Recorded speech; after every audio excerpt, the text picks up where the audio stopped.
요나서 1장, 2장, 3장, 4장까지밖에 없어요. 이게 그 4장에 걸친 거기 때문에 여러분이 요나 강해가 있는 날은 요나서 전체를 한번 읽어오시면 그때마다 한 8번을 읽게 되는 겁니다. 자, 요나서 1장 1절부터 4절에 제목을 제가 붙여봤어요. 불순종하면 잘 된다. 다 하고서 이제 물음표를 뒤에다가 찍었습니다. 잘 된다? 예. 여러분, 그리스도인의 신앙생활을 한 단어로 이야기한다면 그것은 바로 순종이라고 할 수가 있습니다. 순종. 그러니까 우리의 생활의 표지가 뭐냐면 순종이 돼야 되는 거예요. 순종이란 무엇입니까? 순종이란 은혜와 축복을 누리는 통로라고 할 수가 있어요. 순종을 통해서 은혜와 축복을 누리는 통로가 됩니다. 먼저 순종은 운명을 결정짓는 유일한 요소가 됩니다. 운명을 결정져요. 사무엘상 15장 22절부터 23절에 보니까 사무엘이 사울에게 얘기한 이야기가 나오죠. 주께서 주의 음성에 순종하는 것만큼 번제 헌물과 희생물을 크게 기뻐하시나이까? 보소서, 순종이 희생 헌물보다 낫고 귀를 기울이는 것이 스장의 기름보다 나으니 거역하는 것은 마술죄와 같고 완고한 것은 불법과 우상 숭배와 같나이다. 왕이 주의 말씀을 버렸으므로 그분께서도 왕을 버려 왕이 되지 못하게 하셨나이다 하더라 라고 했습니다.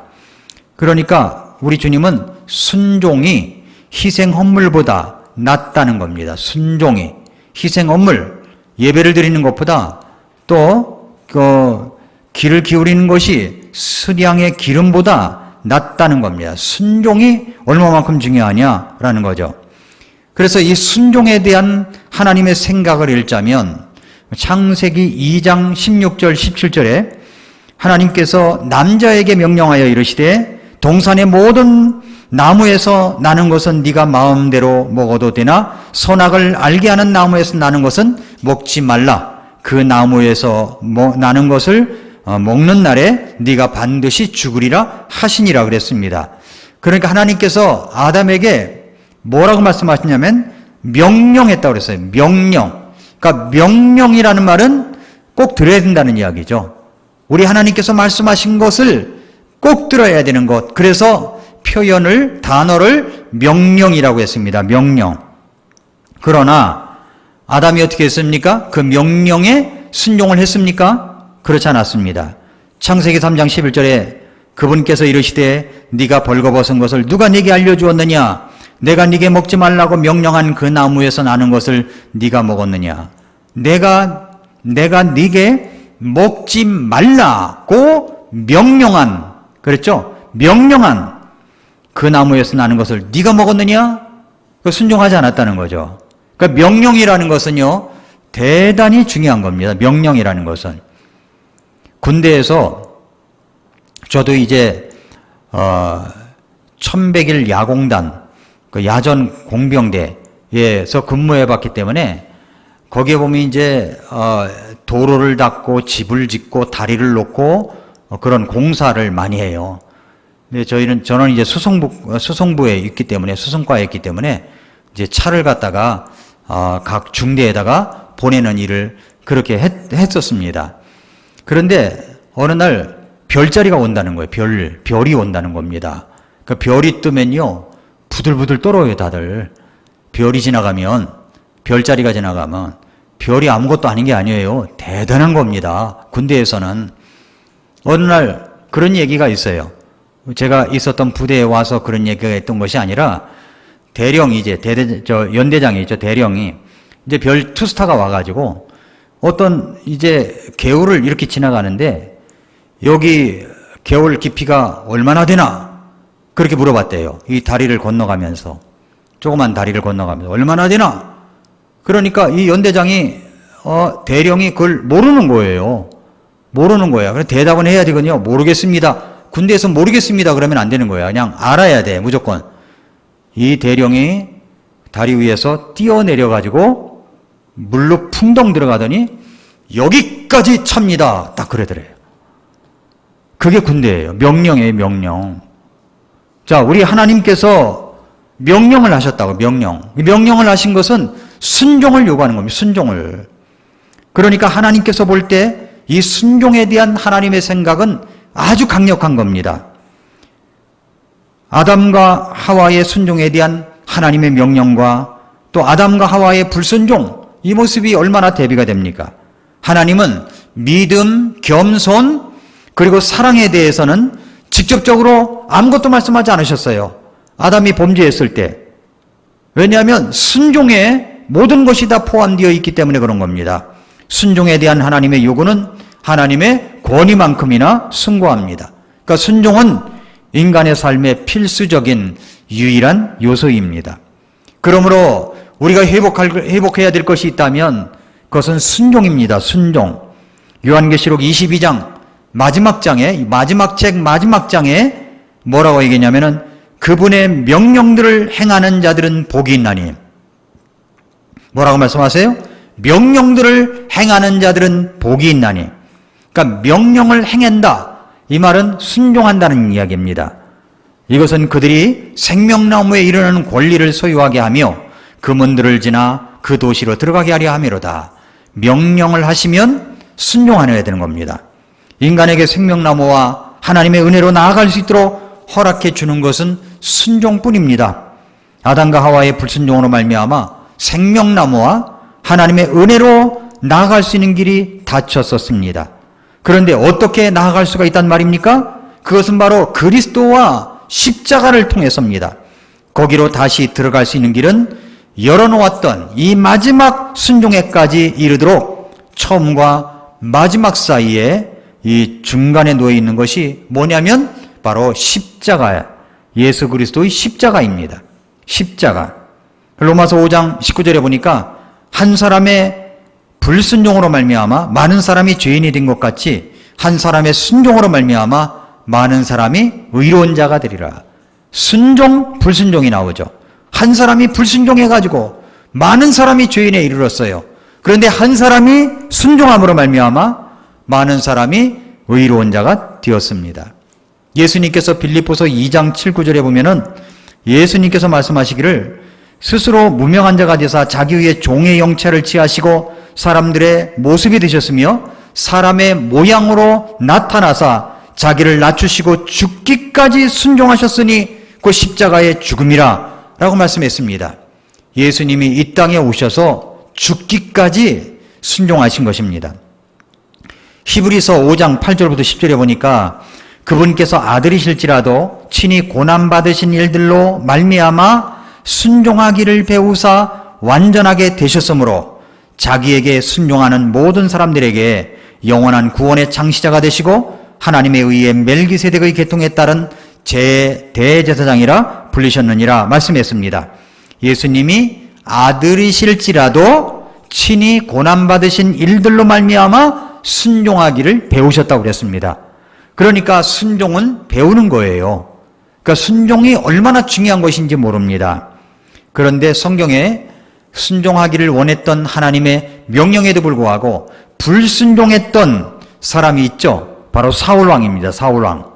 여러분 사무엘상 13장 8절부터 14절에 보면은 사무엘이 13장 8절 보세요. 사무엘상 13장 8절에 보면은 그가 사무엘이 정해준 정한 시기에 따라 이레 동안을 기다렸으나 사무엘이 길갈로 오지 아니하매 백성이 자기를 떠나 흩어짐으로 사울이 이르되 번제 헌물과 화평 헌물을 이리로 내게로 가져오라 하고 그가 번제 헌물을 드렸더라. 원래 번제 헌물은 누가 드리는 겁니까? 제사장만이 할 수 있는 거잖아요. 근데 자기가 한 거예요. 왜냐하면 이 전쟁을 앞두고 이 군사들이 흩어지니까, 자기를 떠나 흩어지니까 조급한 마음에 그렇게 한 겁니다. 여러분, 사람을 보고서 자기 모든 것을 결정하려면 실패할 수밖에 없어요. 그러나 사람들이 떠날지라도 난 하나님의 말씀을 지킨다, 순종한다라는 마음으로 기다려야 되는데 끝까지 기다리지 못하고 자기가 월권행위를 한 거죠. 그래서 사무엘이 도착해가지고 왕이 도대체 무슨 짓을 한 겁니까? 그러니까 사울이 말하기를 백성이 나를 따라 흩어지고 당신은 정한 날 안에 오지 아니하며 블레셋 사람들은 나를 덮치러 길갈로 내려오겠거늘, 오겠거늘이에요. 이루어진 게 아니에요. 네, 내게 오겠거늘 내가 주께 간구하지 못하였다 하고 그런 까닭에 내가 스스로 어쩔 수 없이 번제 업무를 드렸나이다. 이렇게 이야기를 하고 있어요. 정한 기간에 안 온 게 아닙니다. 임박해서 온 거죠. 그 사무엘이 뭐라고 그러냐면은 왕이 어리석게 행했습니다. 왕이 주왕의 하나님께서 왕에게 명령하신 그분의 명령을 지키지 아니하였나이다. 명령을 지키지 아니했어요. 순종하지 않았다는 이야기죠. 그러니까 사울왕은 순종하지를 않았어요. 이것이 이제 첫 번째 이런 일이 있었는데 두 번째 기회가 있었습니다. 순종할 수 있는 기회가. 사무엘상 15장 3절부터 20절을 보세요. 사무엘상 15장 3절부터 20절.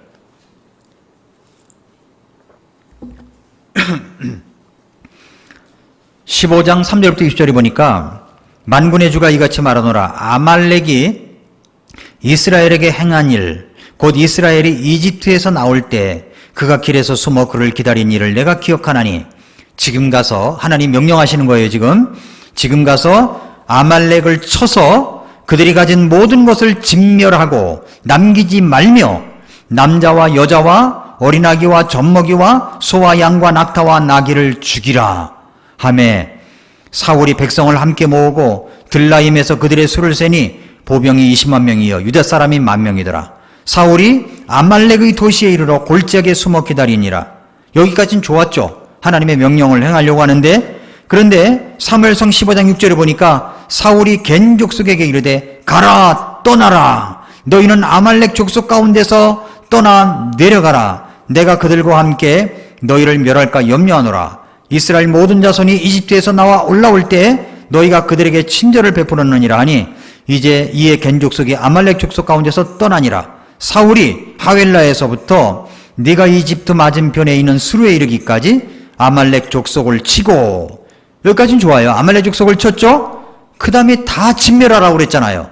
진멸하라고 하는 사람들이 있습니다. 그런데 8절에 아말렉 족속의 왕 아각을 산채로 사로잡으며 칼날로 그 온 백성을 진멸하니라. 그러나 사울과 백성이 아각과 또 양과 소와 살찐 것 중에서 가장 좋은 것과 어린 양과 모든 좋은 것을 남기고 그것들을 진멸하려 하지 아니하며 다만 나쁘고 가치 없는 것만 다 진멸하니라. 이렇게 했다는 겁니다. 자, 우리 하나님께서 사울왕에게 명령하셨던 명령이 뭐예요? 모든 것을 다 진멸하라고 그랬어요. 죽이라고 그랬습니다. 그런데 사울왕이 보기에 좋은 것들은 남겼다는 겁니다. 남겼어요. 아가왕도 죽여야 되는데 죽이지를 않았습니다. 그때에 10절에 주의 말씀이 사무엘에게 임하니라. 내가 사울을 왕으로 삼은 것으로 인해 슬퍼하노니 그가 나를 따르는 것에 돌이켜 내 명령을 수행하지 아니하였느니라 했습니다. 그래서 결국은 와가지고 사무엘이 이야기를 하니까 자기가 뭐 잘한 것 이걸 남겼습니다 하는데 그게 아니라 하나님께서는 전부 진멸하려고 하는데 그가 남기지를 말았어야 되는데 남겨버린 거죠. 그래서 사무엘상 15장 22절 23절을 말씀한 겁니다. 주께서 주의 음성에 순종하는 것만큼 번제 업물과 희생물을 크게 기뻐하시나이까? 아니라는 거예요. 내가 하나님을 위하여 번제 업물을 드리기 위해서 좋은 양을 남겨놨습니다. 뭐를 남겨놨습니다. 라고 하는데 그렇지 않다는 거죠.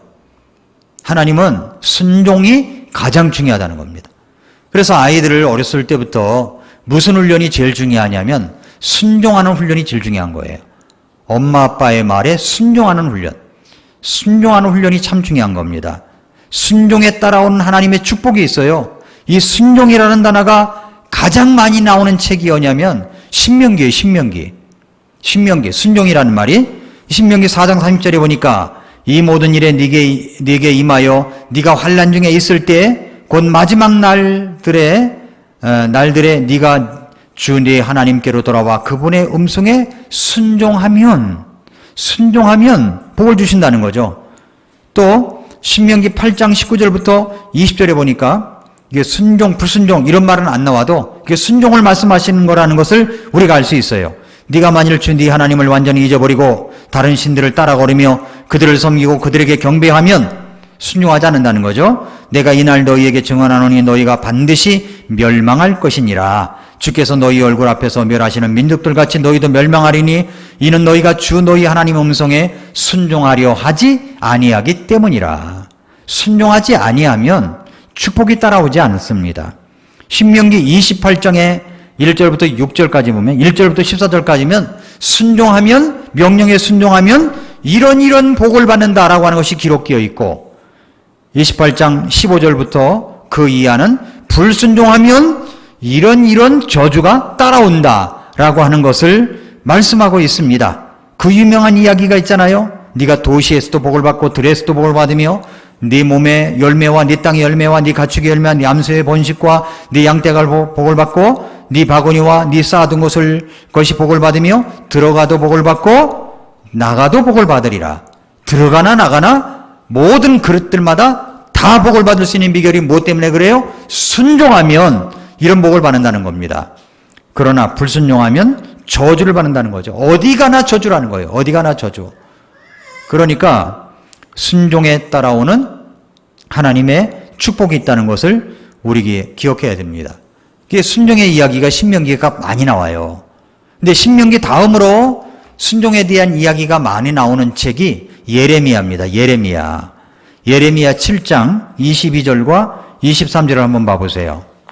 내가 너희 조상들을 이집트 땅에서 데리고 나오던 날에 번제 헌물이나 희생물에 관하여 그들에게 말하지도 아니하고 명령하지도 아니하였느니라. 오직 내가 이것만을 그들에게 명령하여 이르기를 내 음성에 순종하라. 그리하면 나는 너희 하나님이 되고 너희는 내 백성이 되리라. 너희는 내가 너희에게 명령한 모든 길로 걸어라. 그리하면 너희가 잘 되리라. 뭘 말씀하세요? 순종을 말씀하시잖아요. 순종. 그렇죠? 또 예레미야 7장 24절을 보세요. 24절. 그들이 귀담아 듣지도 아니하며 귀를 기울이지도 아니하고 자기들의 악한 마음이 꾀하고 상상하는 대로 거리며 뒤로 물러가고 앞으로 나아가지 아니하였도다. 너희 조상들이 이집트 땅에서 나온 날부터 이 날에 이르기까지 내가 날마다 일찍 일어나 너희에게 나의 모든 종 대원자들을 보내었으나 그들이 내 말을 듣지도 아니하며 귀를 기울이지도 아니하고 오히려 자기들의 목을 굳게 하여 자기들의 조상들보다 더 악하게 행하였느니라. 무슨 얘기예요? 불순종했다는 이야기죠. 그렇죠? 그래서 우리 주님께서 요구하시는 게 뭐냐면 순종이에요. 순종. 자, 그래서 제가 여러분들에게 지금 요나서를 하기 전에 왜 이렇게 순종에 대한 이야기를 많이 하느냐면 요나가 불순종했던 사람입니다. 불순종했어요.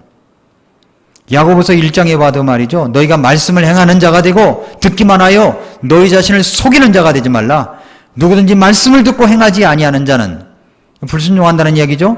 거울로 자기 본래 얼굴을 들여다보는 사람과 같다고 그랬습니다. 순종이 얼마나 중요한가.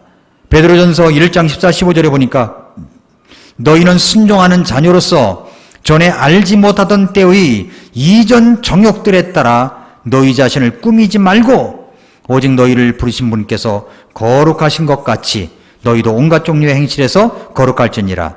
너희는 순종하는 자녀로서 그랬죠. 베드로전서 1장 22절에도 순종하라는 말씀이 나옵니다. 그러므로 진리의 순종을 해야 됩니다. 순종은 선한 양심의 비밀입니다. 믿음 생활의 표지를 정하라면 그것은 순종입니다. 순종. 하나님께서 우리에게 요구하시는 것도 순종을 요구하셔요. 그러나 우리는 순종을 하고 살 때보다는 불순종하고 살 때가 더 많은 것처럼 느껴집니다. 순종을 하면서도 어떤 때는 불순종하고 싶은, 말을 안 듣고 싶을 때가 있지 않습니까? 아이도 키우다 보면요, 어떤 때는 그냥 주워받고 싶을 때가 있잖아요. 아주 뺀질뺀질하게 말을 안 들을 때가 있지 않습니까? 사실은 우리가 영적으로도 그럴 때가 있다는 겁니다. 그런 시기 다 지나갔으면 여러분은 성숙한 분들이에요. 성숙한 분들. 자, 불순종하면 어떻게 될까요? 우리는 불순종하겠다고 선언하고 행동을 감히 하지는 못하지만 불순종하면 재앙과 저주가 있을까봐 사실 두려운 마음이 있습니다. 근데 불순종하는 사람들이 더 잘 되는 것처럼 보일 때가 있어요. 불순종하며 사는 사람들이 더 잘 될 때가 있습니다. 여러분, 그리스도인들 가운데에는 하나님의 뜻에 말씀에 순종하며 살아가는 사람이 있는가 하면 불순종하며 살아가는 사람들이 있습니다. 어떤 사람은 작은 일에도 주님의 뜻인가에 대한 이 민감한 반응과 함께 순종하며 살아가려고 하는 사람도 있지만, 어떤 사람은요, 큰 것에도 불순종하며 살아가는데도 진짜 담대하게 살아가는 사람들도 있다는 겁니다. 정말 남들이 보면 별것 아닌 문제를 가지고 씨름하며 마음 졸이며 고민하며, 그리고 주님의 뜻에 순종하지 못하며 살아간다는 마음을 안고 살아갈 때가 있습니다. 남들이 보면은 고지식한 것 같아요. 그러나 어떤 사람은 정말 담대하게 죄를 지으며 살아갑니다. 그런데도 정말 끄떡없이 살아가는 것 같습니다. 목회하는 목사들 가운데는 어떻게 저렇게 목회를 할까? 목사가 어떻게 저럴 수 있을까 싶을 행동과 말을 하는 사람을 보곤 하는데, 교리적으로도 문제가 있고 다 있는데, 교회를 보면 사람들도 많이 모이고 예배당도 크게 짓고 그렇게 살아가요. 이제 성도들도 그런 것 같습니다. 주일 빠지기를 밥 먹듯 하고 어쩌다가 교회를 나오는데, 이렇게 보면 하는 일도 잘 되고 자식들도 잘 되는 것처럼 느껴질 때가 있다는 겁니다. 청년들 가운데도 이런 사람이 있어요. 교회에서 모이라고 하면 모이고, 전도하자고 하면 전도하고, 기도하자고 하면 기도하고, 뭐 그렇게 하는데 취직이 잘한대. 취직이. 그런데 고3 때 공부 때문에 주일 예배도 제대로 드리지 못한 애들은 어떻게 보면 학교도 잘 들어가는 것 같고, 대학 때 교회 생활, 믿음 생활 잘하지도 않고 정말 뺀질뺀질하게 이리저리 교회 일을 피해서 다니던 애들은 보면은 취직도 잘 되고 직장 생활도 잘하는 것처럼 보일 때가 있습니다. 그러니까 불순종하면 잘 되는 것처럼 느껴질 때가 있는 거예요. 그래서 이런 공식이 암암리에 있는 것처럼 느껴지기도 합니다. 불순종하면 잘 된다. 불순종하면 잘 된다? 물음표가 들어가는 거예요. 그런데 정말 그럴까요? 정말 그럴까요? 요나서에서 그런 요나를 발견해야 돼요. 그런 요나를 발견해야 돼요. 요나서 1장 1절을 보면 이렇게 말씀하셨습니다. 이제 주의 말씀이 아미떼의 아들 요나에게 임하니라. 자, 주의 말씀이 요나에게 임했습니다. 하나님의 말씀이 요나에게 임합니다. 구원받고 나서 정말 감격스러울 때가 언제예요? 말씀을 읽다가 듣다가 하나님께서 나에게 말씀해 주실 때가 아니겠습니까? 말씀이 나에게 임할 때는 어떤 마음이 됩니까? 제가 마음이 식어질 때, 다운이 될 때 찾아서 읽는 말씀이 있습니다. 그 말씀을 읽을 때 정말로 신이 나서 일어날 때가 있어요. 이게 누가복음 24장 31절 32절인데, 그들의 눈이 열려 그들이 그 문을 알아보았으나 그분께서는 그들의 시야에서 사라지셨더라. 그들이 서로 이르되 그분께서 길에서 우리와 말씀하시고 우리에게 성경 기록들을 열어주실 때 우리 속에서 마음이 뜨겁지 아니하더냐? 뜨겁지 아니하더냐? 이 말씀입니다. 여러분, 우리가 말씀을 읽다가 또 이 설교를 듣다가 말씀이 확 마음에 와서 다가오면서 뜨거울 때가 있잖아요. 막 뜨거워가지고 어쩔 줄 몰라 할 때가 있잖아요. 우리 마음이 뜨겁지 아니하더냐? 이렇게 외치고 싶을 때가 있습니다. 열정이 솟구치죠? 왜 그러세요? 주님의 말씀이 내게 임했기 때문에 그런 거예요. 말씀이 임했다고 하는 것은 대단히 놀라운 겁니다. 영적 체험인 거죠. 요나에게 임한 주님의 말씀이 그랬던 겁니다. 우리가 정말 구원받았다면 주님의 말씀이 임해야 하고 그 임한 주님의 뜻대로 살아가는 것이 우리 그리스도인들의 남겨진 인생 가운데 살아가야 할 뚜렷한 목표입니다. 하나님의 뜻이 무엇인가를 알고 그 뜻대로 살아가야 하는 겁니다. 사실 요나에게도 그런 인생을 살라고 하나님께서 사명을 주신 거예요. 그래서 아미떼의 아들 요나에게 주의 말씀이 임한 겁니다. 주의 말씀이 임했어요. 1장 2절을 보세요. 1장 2절. 일어나 저 큰 도시 니느웨로 가서 그것을 향하여 외치라. 그들의 사악함이 내 앞에 이르렀느니라 하시니라. 주님의 말씀이 임했습니다. 뭐라 그래요? 일어나 가서 외치라야. 일어나 가서 외치라. 1장 2절 그랬죠? 일어나 가서 외치라. 일어나. 어디로 가요? 적은 도시 니느웨로 가서 뭘 해요? 그것을 향하여 외치라. 일어나 가서 외치라. 하나님께서 말씀하셨습니다. 왜 그렇습니까? 그들의 사악함이 내 앞에 이르렀다는 겁니다. 누군가 가서 하나님의 말씀을 전해야 돼요. 일어나 가서 외치라. 주님께서 말씀하신 겁니다. 여러분, 우리에게 이런 주님의 거룩한 대사명의 뜻이 임한다고 한다면 그것은 정말 나를 소중히 여기시며 맡기신 일입니다. 아무나 맡기지 않아요. 천사를 통해서도 그 일을 하지 않으셨어요. 그런데 아미떼의 아들 요나에게 임한 겁니다. 오늘날도 마찬가지입니다.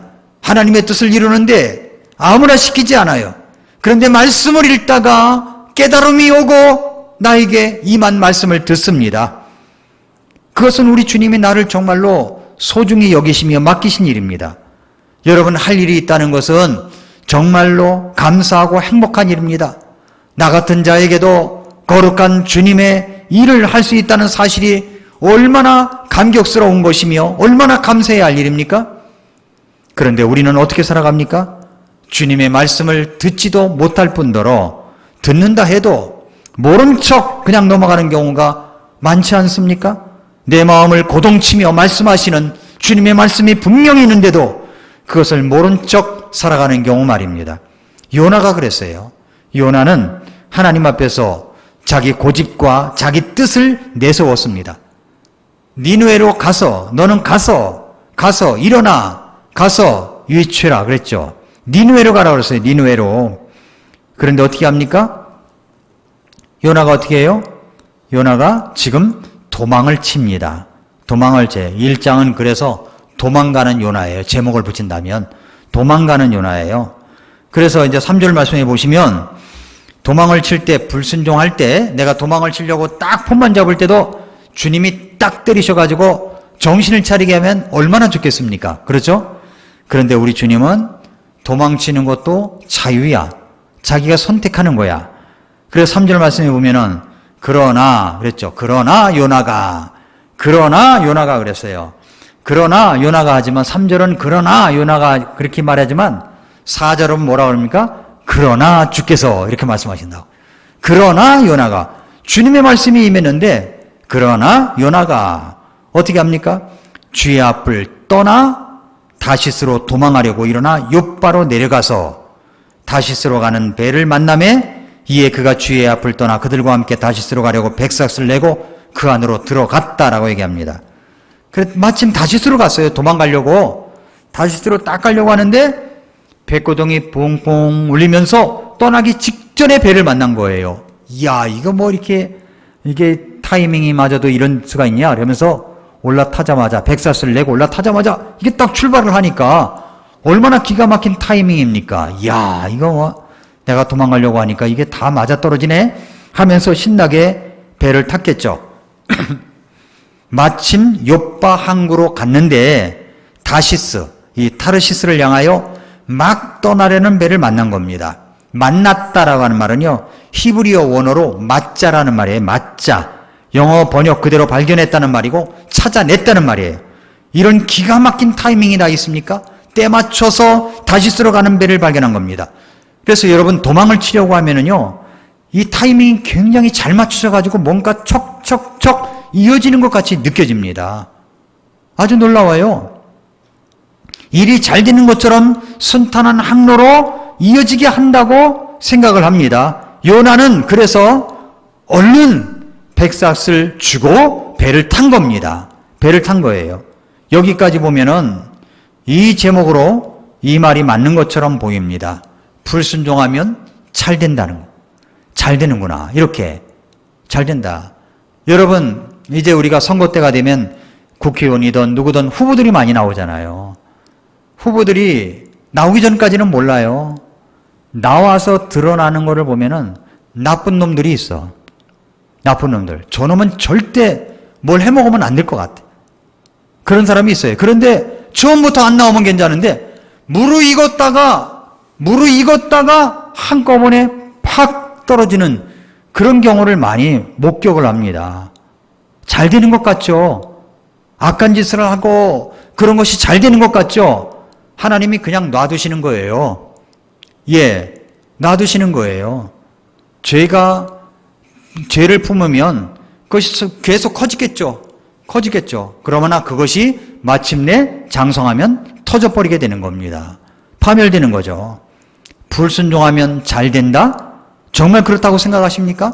불순종하면 잘 되는 것입니까? 주일날 예배 안 드리고 습관적으로 놀러나 다니고 예배 잘 드리던 습관을 깨고 피곤하다는 이유로 또 사업상 바이어를 만난다는 이유로 예배를 한 번, 두 번 빠져도 일이 잘 풀릴 때가 있어요. 이 세상은요, 바람을 피워도 안 걸리기만 하면 된다고 생각하는 사람들이 그렇게 많은 것 같습니다. 걸려도 간통죄가 폐지되었으니까 어떻게 하지 못한다고 생각을 합니다. 여러분, 불순종하면 잘 되는 것처럼 보입니다. 불순종하면 사업도 잘 되는 것 같습니다. 불순종하면 때를 맞춰 기다렸다는 듯이 뭔가 운수대통할 길이 열리는 것처럼 보입니다. 정말 불순종하면 잘 되는 것입니까? 그러나 이것을 아셔야 됩니다. 우리가 그렇게 불순종했는데도 막는 것도 없고 막아지는 것도 없고 오랫동안 잘 되고 있다면 그것은 어쩌면 그런 사람에게는 하나님과 상관없는 사람인지도 몰라요. 하나님과 상관없는 사람인지도 몰라요. 이 말씀을 기억하시나요? 히브리서 12장 5절부터 8절에 보니까 또한 자식들에게 하듯 너희에게 말씀하시는 권면을 너희가 잊었도다. 이르시되 내 아들아 너는 주의 징계를 멸시하지 말며 그분께 책망받을 때 낙심하지 말라. 주께서 사랑하시는 자를 친히 징계하시고 자신이 받아들이는 아들마다 채찍질 하셨느니라. 너희가 징계를 견뎌내면 하나님께서 아들들을 대우하듯 너희를 대우하시나니 아버지가 징계하지 않는 자가 무슨 아들이냐. 모든 사람이 징계를 받으므로 너희에게 징계가 없으면 너희가 사생하여 아들이 아니니라 말씀하셨어요. 그러니까 내가 떠났는데도 뭔가 주님을 떠나서 예배도 안 드리고 마음대로 살아갔는데도 뭔가 계속 잘 돼. 그럼 주님과 상관없는 사람일 수도 있다는 겁니다. 전혀 상관없는 사람일 수도 있어요. 그건 사생할 수도 있는 거예요. 아들이 아닌 거예요. 하나님께 불순종했는데도 그렇게 잘 되고 있다면 그런 사람은 사생자임이 틀림없습니다.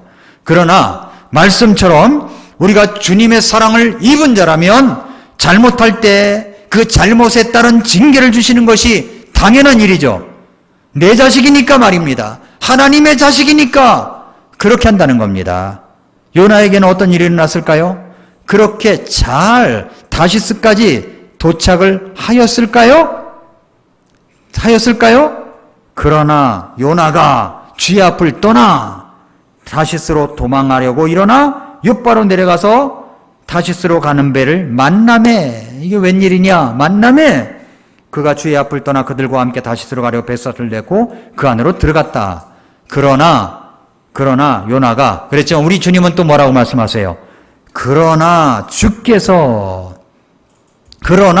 주께서 이것이 있어야 정상이라는 겁니다. 그러나 주께서라는 말이 나와야 주님과 관계된 사람들인 거예요. 그러나 주께서 큰 바람을 바다로 보내심에 바다에 강력한 폭풍이 일어나서 그 배가 거의 부서지게 되었다고 이야기를 합니다. 주님이 큰 바람을 보내주셨습니다. 강력한 폭풍이 일어나게 하셨습니다. 요나가 탄 배가 거의 부서질 정도가 되었습니다. 자, 이만하면 뭘 발견할 수 있어요? 아, 하나님께서 요나를 사랑하시는구나. 이걸 안 겁니다. 이걸 안 거예요. 불순종하면 잘 된다? 아닌 거예요. 불순종하면 잘 된다면, 그래도 오랫동안 잘 된다면 그 사람은 주님과 상관없는 사람입니다. 그러나 요나가 하나님 앞을 떠나서 딴 길로 가려고 할 때 그러나 주께서 이 말이 나오면 요나를 사랑하시는 겁니다. 우리도 마찬가지인 거예요. 우리도 내가 곁길로 가려고 하고 뭔가 딴 길로 가려고 하는데 그러나 주께서 말씀하시면 주님이 나를 사랑하신다는 증거입니다.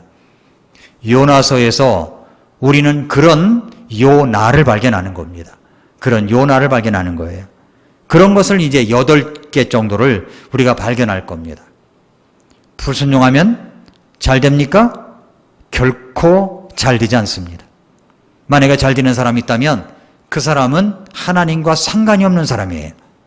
그러나 여러분, 우리 주님께서는요, 오바댜서 에돔 족속을 향해서 말씀하신 거예요. 이스라엘만을 두고서 구약에 말씀하신 것이 아닙니다.